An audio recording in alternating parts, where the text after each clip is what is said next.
Yes, what a world, and welcome back, everybody, to the Kirby on Sports World Cup show. I am your host, Carlos, the Swiss Army Knife Martinez, here to break down what happened with you on match day 3. Of course, we have to thank our sponsors for the Kirby on Sports podcast and the Kirby on Sports World Cup show. PM Plus Reserves, Shenandoah Primitives, Dr. Dave Leadership Corporation, Mark Francis with Icon Real Estate, and Barrett Pest and Termite Services. Trying to go off the top of my head here. I don't have the list in front of me, so if I missed one, I apologize. But, oh no, I actually got them all right. Let's go. Okay. So, but yeah, lots of action to go over today. Of course, there was a major upset, a couple of draws goalless draws, but one of them I thought was still a pretty exciting game. And then, of course, the world champions begin their defense of said championship. So we're going to break all that down here today. So we're going to go ahead and start with the stunning upset of Argentina 1, Saudi Arabia 2, a game nobody had Saudi Arabia winning. It was a very early game. The game started around 5 a.m. Luckily, I was actually up around that time getting ready for work, so I caught a majority of the game, it started off pretty much how everybody thought it was going to go. Argentina dominated the game at the beginning in the first half. Got a penalty that Messi, that of course Messi the GOAT had to take, and of course he got it 10 minutes in, and then after that, it just really looked like Argentina was going to kind of cruise to victory at that point, and were really dominating the game. They dominated possession and were creating chances. And unfortunately, all those, they scored, about another two. They scored 2 times, before halftime, and both goals were disallowed because they were ruled offsides. So Argentina were really feeling it at the beginning, and then, man, just after halftime, something just changed immediately. Saudi Arabia comes out 3 minutes in, the 48th minute, come in and they immediately score.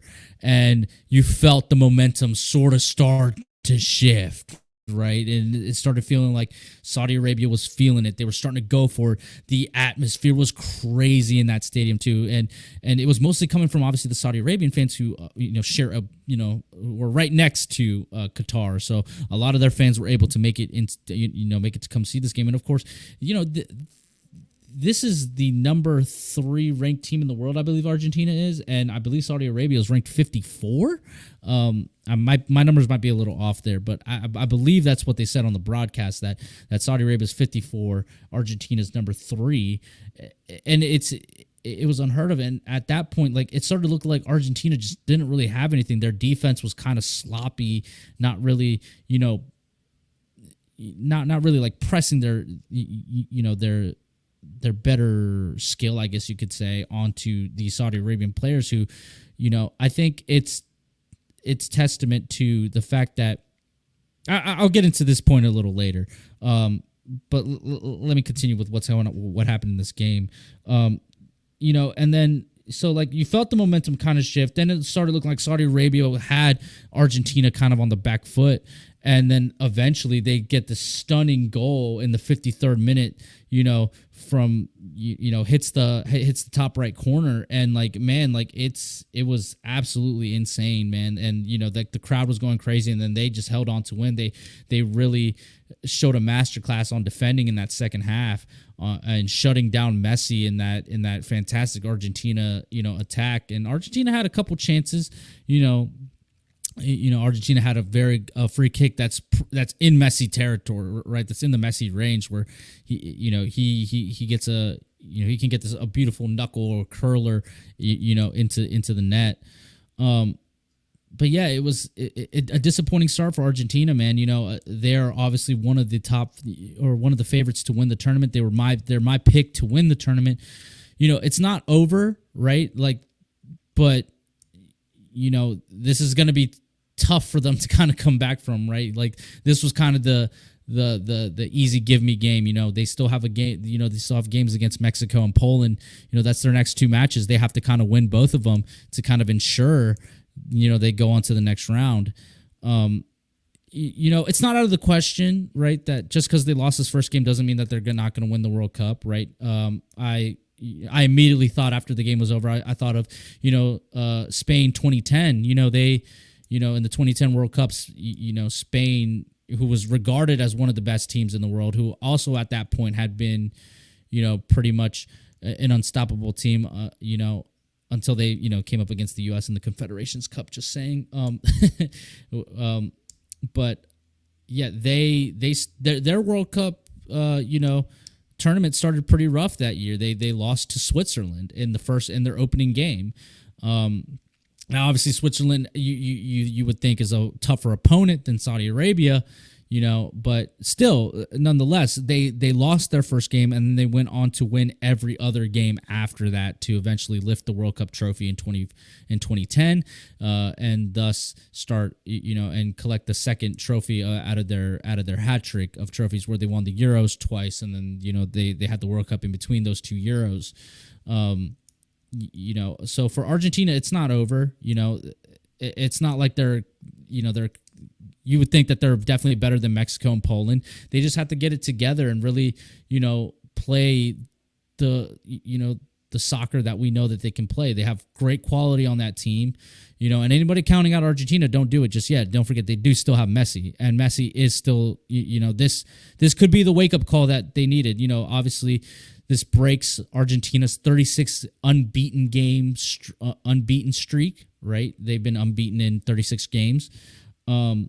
And it's just crazy, man. This is the biggest upset in World Cup history, especially to recent date, because, again, nobody had the Saudis winning. Argentina was the heavy favorites, and it looked like they were about to dominate this game. And then, of course, it all just kind of came crashing down. And fantastic, performance by Saudi Arabia. Of course, they immediately announced that tomorrow, for them today. It's already happening because, obviously, they're in a different time zone. They're already into tomorrow. Was announced to be a national holiday, so they're celebrating that win. Look, it's a big, gigantic win for Saudi Arabia, and they deserve it. I mean, this is why we play the game. This is what the World Cup is about, man. It was so, it was awesome. It was kind of.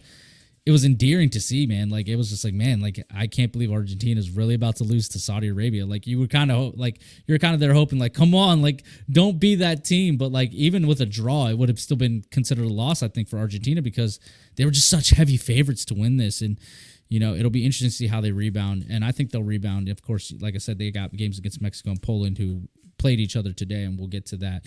But yeah, Saudi Arabia has completely turned this group on their, on its head, literally, because nobody was really expecting. I mean, they're at the top of the group. They're the only team that got 3 points. With Poland and Mexico sitting at 1 point each, and then of course Argentina with none.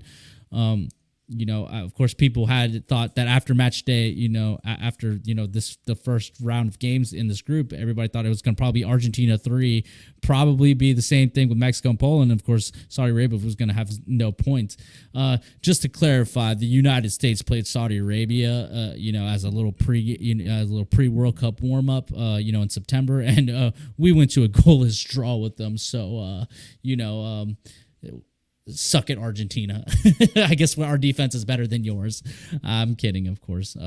So yeah, that was the crazy upset of the day. It's probably the biggest headline. Of course, a lot of people woke up to this news because they played the game so early, of course. And, granted, this is what happens when you have 4 games and it's also in a different time zone.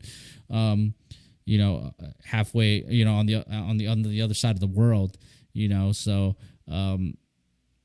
yeah, a lot of people woke up to this news, and it was just stunning. It was stunning to watch. It was just like, man, like, how did this happen? But it did. Moving on to the second match of the day. I didn't really watch this game too much. I really don't have a lot to say. I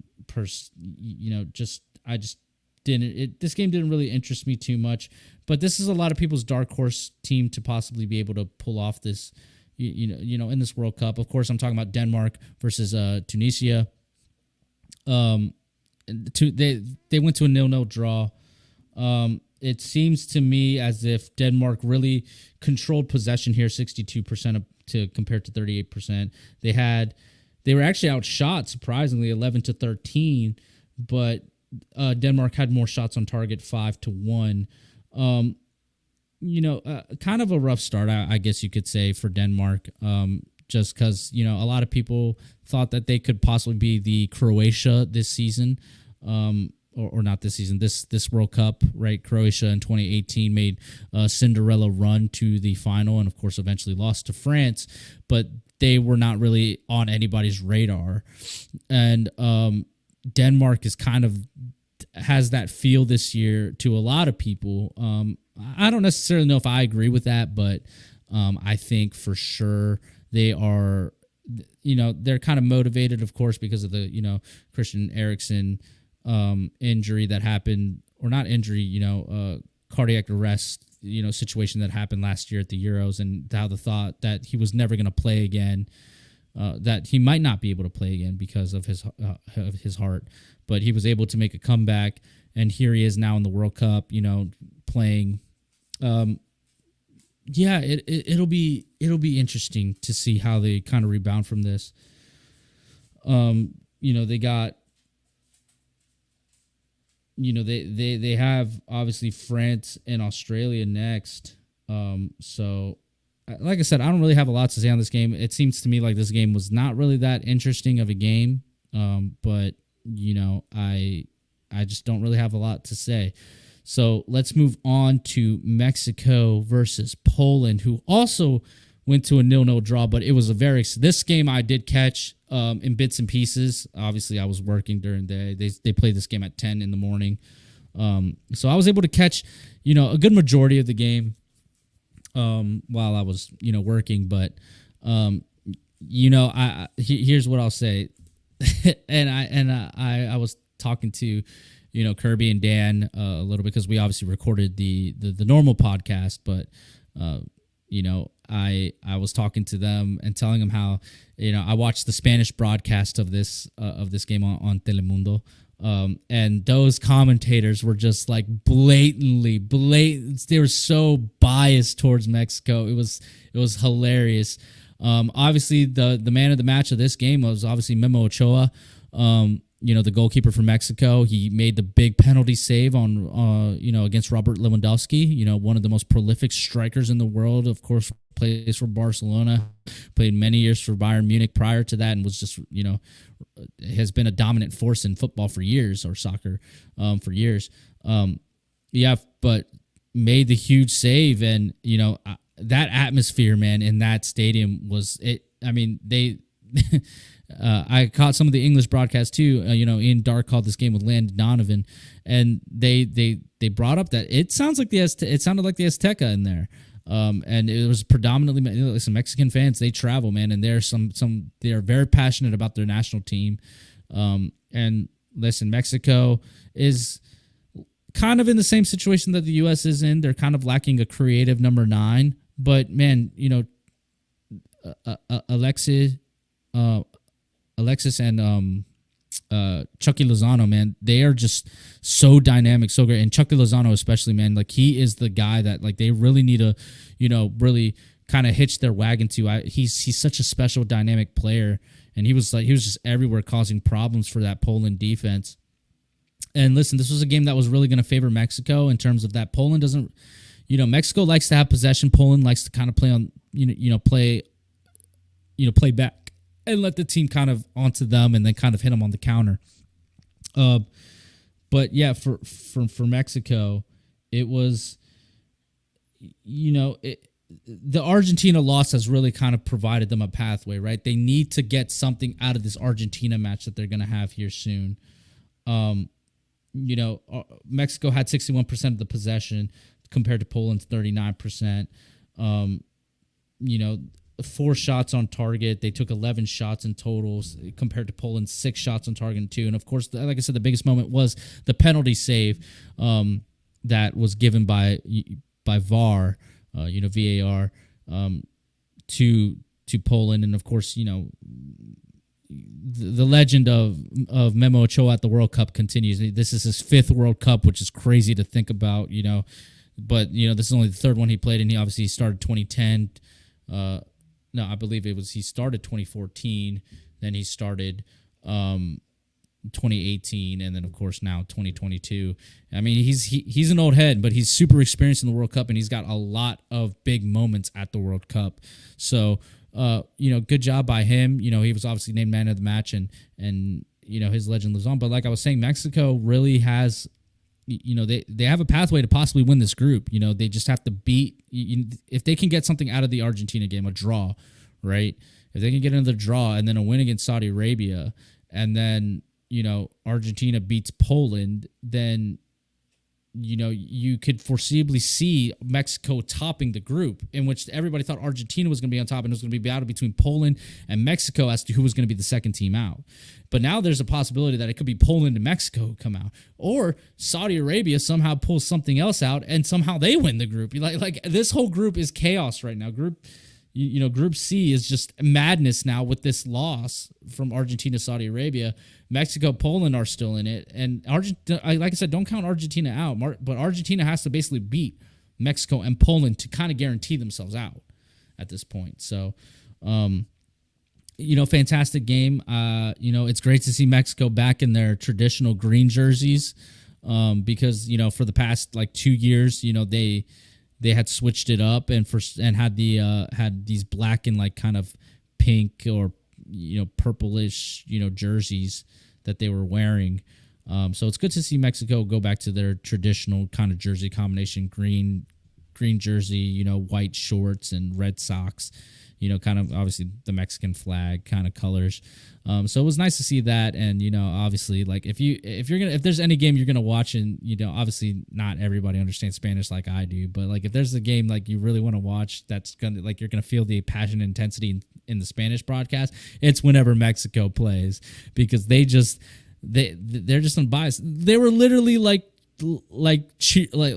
praying that Ochoa was going to save that penalty, like blatantly on air, they were not being biased or being unbiased at all. So it was an entertaining draw. I think Mexico was the better team for sure, but hey, just like for the U.S., just because you're the better team doesn't always guarantee, that you win the game. You have to score the goals, and Mexico didn't score a goal yet, so they're still waiting to score their first goal of the tournament. The U.S. has scored theirs, so we have that on them. So, all right. So the final game of the day that we're going to talk about is obviously France-Australia. France winning 4-1 against Australia, starting out their World Cup title defense in fashion. Listen, France has not been good for the better part of this year. They have really struggled in the Nations League. They just haven't really looked like themselves. And they're obviously, their World Cup team took a big hit when, World Player of the Year and, prolific striker for Real Madrid, Karim Benzema, like I said, the World Player of the Year, but the Ballon d'Or winner, he goes out, injured, and France decides not to really replace him. So they came to the tournament with only 25 players. They didn't come with the 26 like everybody else did.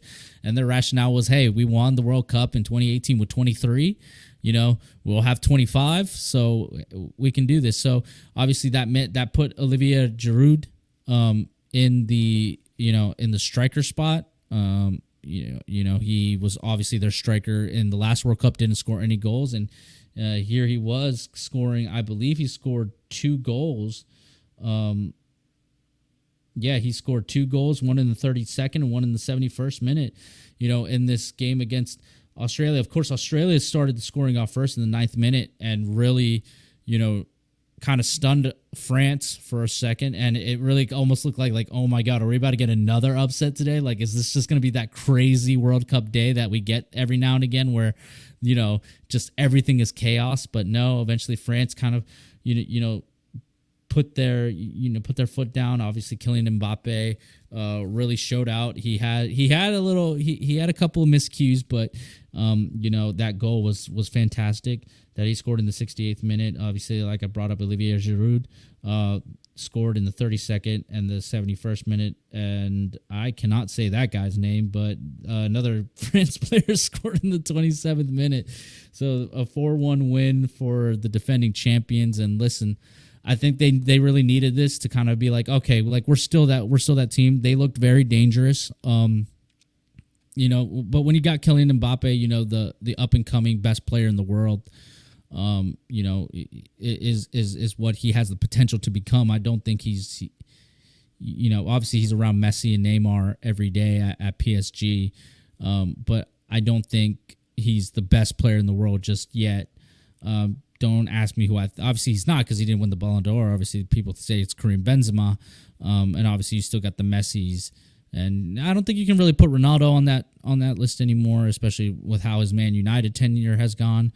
But I think you can for sure say that within the next 2 years for sure, like Mbappe is going to be the guy, like he's going to be what Messi and Ronaldo were. But yeah, for France, this was an interesting game because, they're also missing some of the key guys from their World Cup winning squad. They're missing the Pogbas. They're missing they're just missing a couple dudes. So, Antoine Griezmann had a great performance. Ousmane Dembele had a great performance. Obviously, Kylian Mbappe and Giroud. And yeah, they look pretty good, and it'll be interesting to see. Of course, their toughest test in this group is probably going to be Denmark, if I had to guess. Because they should easily beat Tunisia, and I think Denmark is going to be the toughest test of this group for them. So we'll have to keep an eye on that, but not. You start the morning with a stunner with Saudi Arabia beating Argentina, and then you get two kind of two scoreless draws in the middle. One more competitive than one more I guess the atmosphere kind of made the game a little more open, I guess you could say, between Mexico and Poland, because it kind of felt back and forth a little bit, but just no goals. And then Denmark, Tunisia, there just wasn't really like anything really drawing me to that game, right? And then of course you end the day with the world champs starting out their world title, their World Cup defense, 4-1, and trying their best to be or giving it their best chance at becoming the first team to win the World Cup back to back since I believe Brazil did it like a while ago. So yeah, I mean, listen, tomorrow's slate is going to be interesting. We got some games coming up for sure. Let me pull up the list of games real quick. Tomorrow, the day starts again. From here on out, it's going to be four games a day for the group stage matches. So it's going to start early. It's going to start at 5 in the morning, and then it's going to end at it's going to end around 4 in the afternoon. So. The 5 a.m. slot, tomorrow is going to be Croatia, Morocco. Croatia, of course, like I said, they were the World Cup runner-ups last year. This is the last dance kind of for some of these other guys. So they kind of, especially for Luka Modric, an absolute legend of the game, who still can do it, but he's like 38 years old, but he's still making these crazy passes. This is his last dance at the World Cup. This is it. So they kind of want to make a big, hoopla. And of course, Morocco, who I don't believe I've ever seen them in the World Cup. The United States played them, and we beat them pretty handily. So it'll be interesting how they respond. Of course, Germany will play Japan at 8 in the morning. That'll be an interesting matchup. World Cup favorite, another favorite, Spain takes on, Costa Rica, an aging Costa Rica team. I don't necessarily know how their lineup is going to look, but Spain, of course, have gone young, and they have lots of talent, of course, are led by, a great coach. who used to coach Barcelona. And then the final game, the marquee game, the 2:00 slate, which is a game I'm very interested in because our brothers up north have finally made it to the World Cup and are finally going to open their World Cup, tournament. Canada takes on, perennial powerhouse who just haven't won anything, Belgium, in the final game. So it'll be interesting to see how Canada does against Belgium. I think they're going to give Belgium some fits, and don't be surprised if Canada maybe pulls it out. Excuse me. So yeah, some interesting matchups tomorrow. And then of course we'll have games on Thanksgiving too. That I'm gonna announce it now. We will not have a show on Thanksgiving just because of the holiday, and I will obviously be with family, and I will we got other things going on too. So it'll be World Cup football, dinner, and just a lot of things happening. And then, of course, that leads into Friday where, we're going to get the big kahuna, the England-USA match, which everybody has been eagerly anticipating. But yeah, I think that just about wraps it up with a quick recap on what happened, on match day 3. Listen, we're in the World Cup now, everybody. Buckle up because we're here. We're almost done with the first round of games. We're about to get into the second round where teams have kind of have had more time to be with each other.